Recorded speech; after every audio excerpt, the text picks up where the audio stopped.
Chapter 22 Daisy and Demi. I cannot feel that I have done my duty as humble historian of the March family, without devoting at least one chapter to the two most precious and important members of it.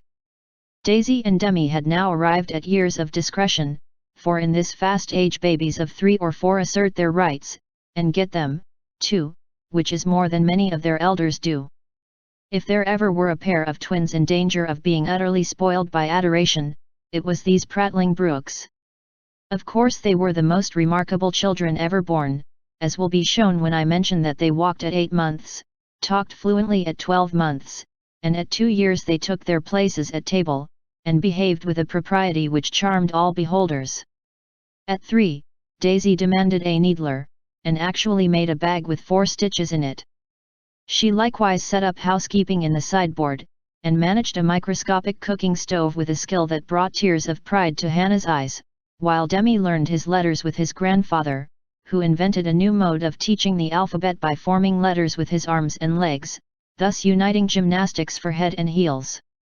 The boy early developed a mechanical genius which delighted his father and distracted his mother, for he tried to imitate every machine he saw, and kept the nursery in a chaotic condition, with his sew-in-sheen, a mysterious structure of string, chairs, clothespins, and spools, for wheels to go wound and wound.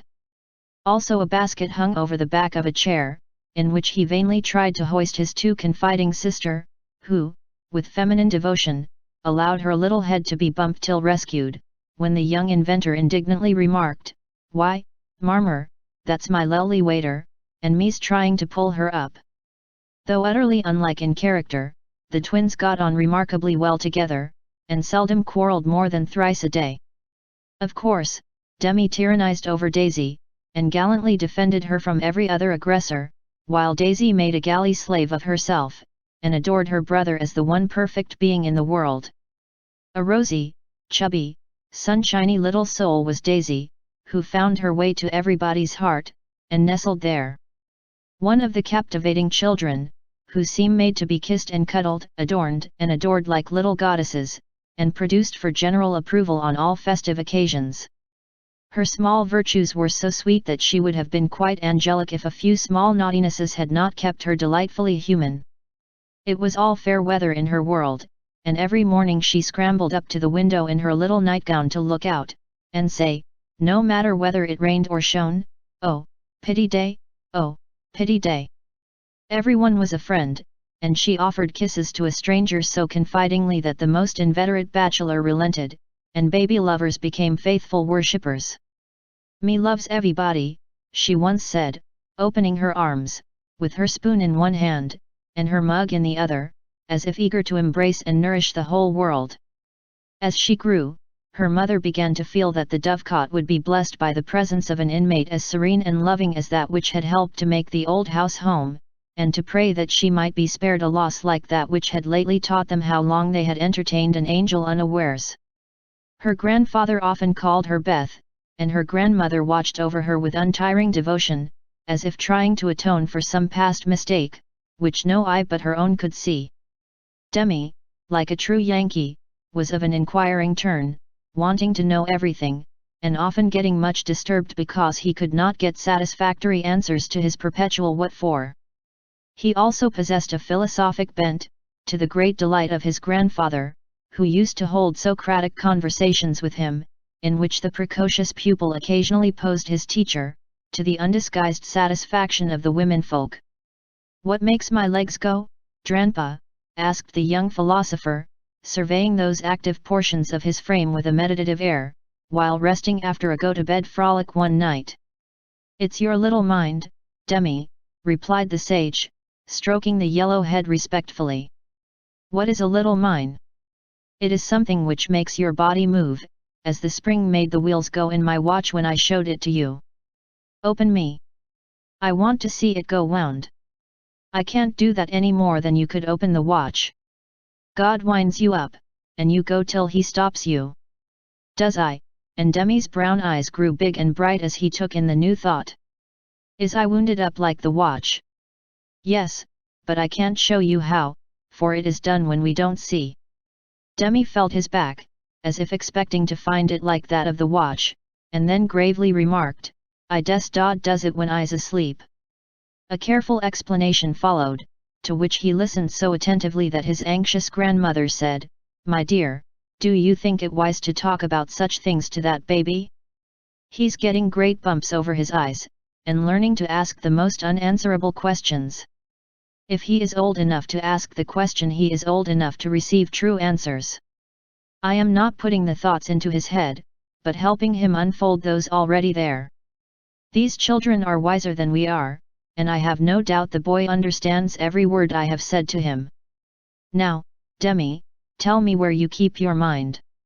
If the boy had replied like Alcibiades, "By the gods, Socrates, I cannot tell," his grandfather would not have been surprised, but when, after standing a moment on one leg, like a meditative young stork, he answered, in a tone of calm conviction, "In my little belly," the old gentleman could only join in grandma's laugh, and dismiss the class in metaphysics.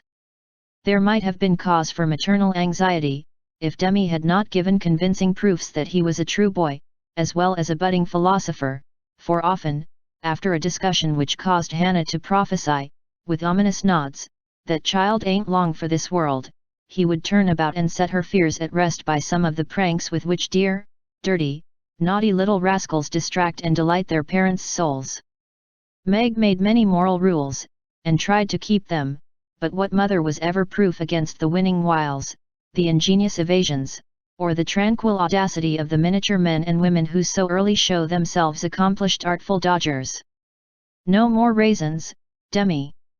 They'll make you sick," says Mama to the young person who offers his services in the kitchen with unfailing regularity on plum pudding day. "Me likes to be sick. I don't want to have you, so run away and help Daisy make patty cakes." He reluctantly departs, but his wrongs weigh upon his spirit, and by when an opportunity comes to redress them, he outwits Mama by a shrewd bargain. "Now you have been good children, and I'll play anything you like," says Meg, as she leads her assistant cooks upstairs, when the pudding is safely bouncing in the pot. "Truly, Marmer?" asks Demi, with a brilliant idea in his well-powdered head. "Yes, truly. Anything you say," replies the short-sighted parent, preparing herself to sing "The Three Little Kittens" half a dozen times over, or to take her family to buy a penny bun, regardless of wind or limb. But Demi corners her by the cool reply. "Then we'll go and eat up all the raisins." Aunt Dodo was chief playmate and confidant of both children, and the trio turned the little house topsy-turvy. Aunt Amy was as yet only a name to them. Aunt Beth soon faded into a pleasantly vague memory, but Aunt Dodo was a living reality, and they made the most of her, for which compliment she was deeply grateful. But when Mr. Bear came, Jo neglected her playfellows, and dismay and desolation fell upon their little souls. Daisy, who was fond of going about peddling kisses, lost her best customer and became bankrupt. Demi, with infantile penetration, soon discovered that Dodo liked to play with the bear man better than she did him, but though hurt, he concealed his anguish, for he hadn't the heart to insult a rival who kept a mine of chocolate drops in his waistcoat pocket, and a watch that could be taken out of its case and freely shaken by ardent admirers. Some persons might have considered these pleasing liberties as bribes, but Demi didn't see it in that light, and continued to patronize the bear man with pensive affability, while Daisy bestowed her small affections upon him at the third call, and considered his shoulder her throne, his arm her refuge, his gifts treasures surpassing worth. Gentlemen are sometimes seized with sudden fits of admiration for the young relatives of ladies whom they honor with their regard, but this counterfeit philoprogenitiveness sits uneasily upon them, and does not deceive anybody a particle. Mr. Bear's devotion was sincere, however likewise effective, for honesty is the best policy in love as in law. He was one of the men who are at home with children, and looked particularly well when little faces made a pleasant contrast with his manly one. His business, whatever it was, detained him from day to day, but evening seldom failed to bring him out to see well. He always asked for Mr. March, so I suppose he was the attraction. The excellent papa labored under the delusion that he was, and revelled in long discussions with the kindred spirit, till a chance remark of his more observing grandson suddenly enlightened him. Mr. Bear came in one evening to pause on the threshold of the study, astonished by the spectacle that met his eye. Prone upon the floor lay Mr. March, with his respectable legs in the air, and beside him, likewise prone, was Demi, trying to imitate the attitude with his own short, scarlet-stockinged legs, both grovelers so seriously absorbed that they were unconscious of spectators, till Mr. Bear laughed his sonorous laugh, and Joe cried out, with a scandalized face, "Father, father, here's the professor!" Down went the black legs and up came the grey head, as the preceptor said, with undisturbed dignity, "Good evening, Mr. Bear. Excuse me for a moment. We are just finishing our lesson. Now, Demi, make the letter and tell its name." I knows him, and, after a few convulsive efforts, the red legs took the shape of a pair of compasses, and the intelligent pupil triumphantly shouted, "It's a wee, Dranpa, it's a wee." "He's a born weller," laughed Joe, as her parent gathered himself up, and her nephew tried to stand on his head, as the only mode of expressing his satisfaction that school was over. "What have you been at today, Bubchin?" asked Mr. Bear, picking up the gymnast. "Me went to see little Mary." "And what did you there?" "I kissed her," began Demi, with artless frankness. "Prut! Thou beginnest early. What did the little Mary say to that?" asked Mr. Bear, continuing to confess the young sinner, who stood upon the knee, exploring the waistcoat pocket. "Oh, she liked it, and she kissed me, and I liked it." "Don't little boys like little girls?" asked Demi, with his mouth full, and an air of bland satisfaction. "You precocious chick! Who put that into your head?" said Joe, enjoying the innocent revelation as much as the professor. "'Tisn't in mine head, it's in mine mouth," answered literal Demi, putting out his tongue, with a chocolate drop on it, thinking she alluded to confectionery, not ideas.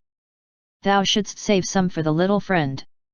"Sweets to the sweet, manling," and Mr. Bear offered Joe some, with a look that made her wonder if chocolate was not the nectar drunk by the gods. Demi also saw the smile, was impressed by it, and artlessly inquired, "Do great boys like great girls, too, Fessor?" "Like young Washington," Mr. Bear couldn't tell a lie, so he gave the somewhat vague reply that he believed they did sometimes, in a tone that made Mr. March put down his clothes brush, glance at Joe's retiring face, and then sink into his chair, looking as if the precocious chick had put an idea into his head that was both sweet and sour. Why Dodo, when she caught him in the china closet half an hour afterward, nearly squeezed the breath out of his little body with a tender embrace, instead of shaking him for being there, and why she followed up this novel performance by the unexpected gift of a big slice of bread and jelly, remained one of the problems over which Demi puzzled his small wits, and was forced to leave unsolved forever.